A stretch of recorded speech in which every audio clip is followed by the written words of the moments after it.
শীতের এক অন্যতম ফুল হলো ডায়ান্থাস। এই ডায়ান্থাস গাছ কিন্তু পুরো শীতেই ফুল দেবে।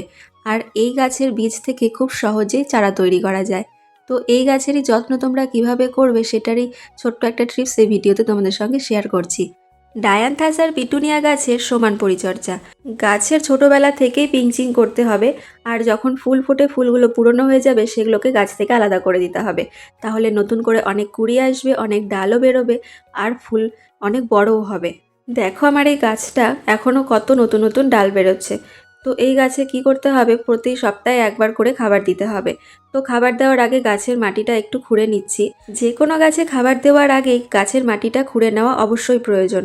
আর এখানে আমি খাবার দিচ্ছি সর্ষের খোল পচা জল আর পেঁয়াজের খোসা পচানো জল, দুটোকে একসঙ্গে মিক্স করে এখন গাছের গোড়াতে দিয়ে দিচ্ছি। চলো ভিডিও শেষে তোমাদের কিছু নাম নিয়ে নিই।